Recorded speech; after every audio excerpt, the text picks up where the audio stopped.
Dito po lagi siya nakapwesto. Yan, dyan siya nagbibideo. Tapos ito yung mga album niya. Maganda yung picture.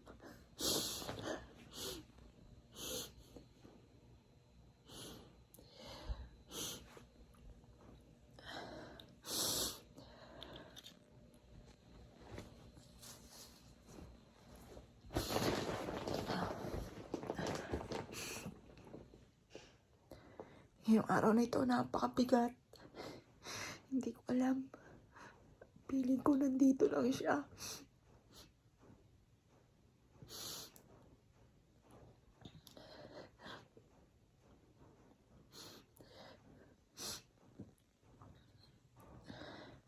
Sa December 6 po, ika 40 days niya.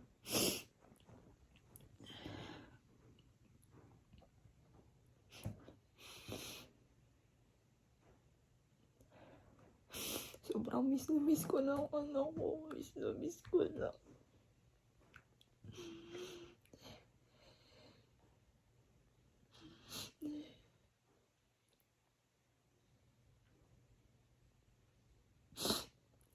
Hindi ko alam, parang lagi niya ako tinatawag dito.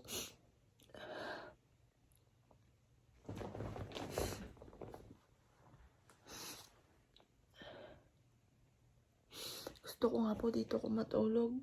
Kaya ko dito matulog.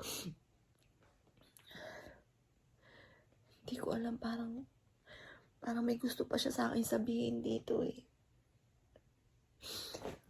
Nung isang gabi, hindi ako makatulog. Tapos nangialam ako ng cellphone niya. Ang dami kong mga natuklasan doon. Ang dami siyang mga ini-screenshot ng mga messages sa ibang tao na yung marami akong mga natuklasan. Dito, parang hinihigit ako lagi dito eh. Parang may matutuklasan ako dito eh. Kasi ganun po minsan ako pag hindi ako makatulog. Parang merong itinuturo sa akin. Dito po, dito sa pwestong to eh. Hindi do sa damitan eh. Dito sa pwestong to. Hindi ko alam kung anong gustong iparating sa akin ng anak ko eh.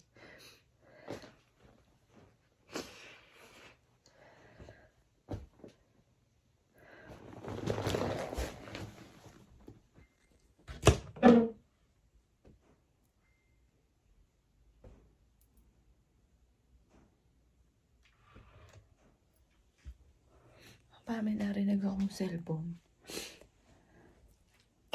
Parang may nagte-text. Ganun.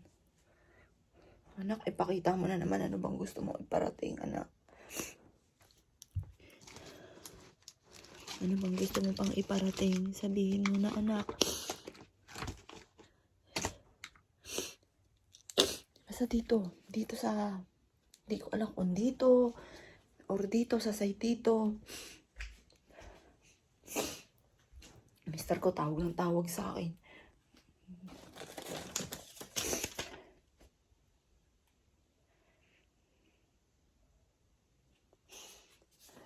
Ito, may message sa kanya. Isa sa mga kaibigan niya. Tapos, ito yung paborito po niya na ipit. Ito yung paborito niya. Na hindi ko pwedeng gamitin kasi wala pang ika 40 days. Sabi po nila, dito po, kaya tinigil ko yung paglilinis po dito. Kasi dapat daw po maka 40 days bago linisin. May araw na parang ang bigat ng kalooban ko, na miss ko na siya. Hindi ko alam, may inaano sa akin dito eh. Basta dito ang pinaka dito lang sa side dyan. Yan. Hindi ko alam kung anong gusto niyang iparating eh. Anak, ano bang, Diyos ko po, tingnan niyo po oh. Nag-iisa lang yung cellphone pero napakaraming case.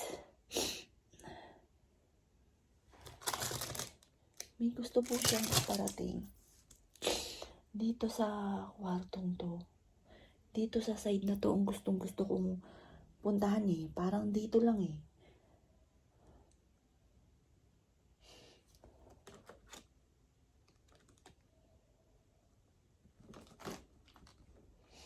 Kailangan po siguro isa-isahin.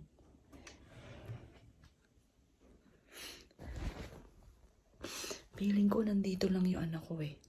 Kasi kinikilabutan po ako. Tapos, parang ganun ako eh. Kaya sa video, di ba sabi ko nga po sa inyo, parang nahihilo ako, nasusuka. Meron dito. Feeling ko yung anak ko may gusto sa akin iparating. Na hindi ko lang matumbok kung ano. Dito.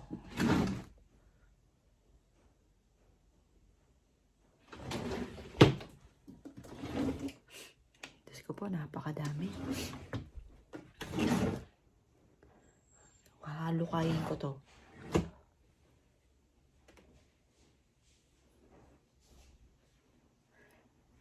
Magkalaan ako ng kahit isang buong araw. Itataob ko lahat to. Titignan ko po kung ano yung gustong iparating sa akin ng anak ko. Merong basta dito eh. Kinakabahan ako eh.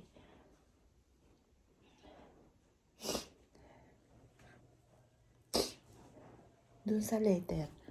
Ito po yung letter. Ito. Yung getting ready to grow. Ito yung pinost ko nga po.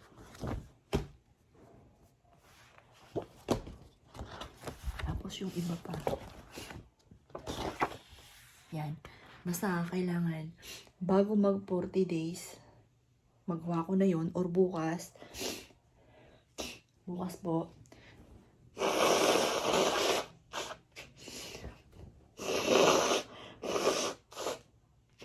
Hahalukayin ko po to kasi feeling ko meron pa akong ibang matutuklasan or merong ipinararating sa akin ang aking anak.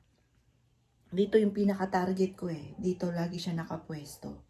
Aalamin ko po yan bukas.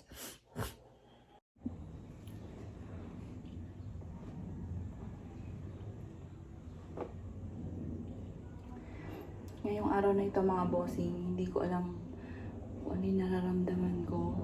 Parang gusto ko ulit umiyak. Gusto ko sumigaw.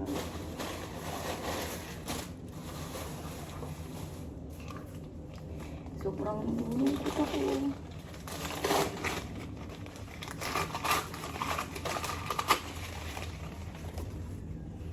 Nadagdagan ko po yung kandila ng anak ko.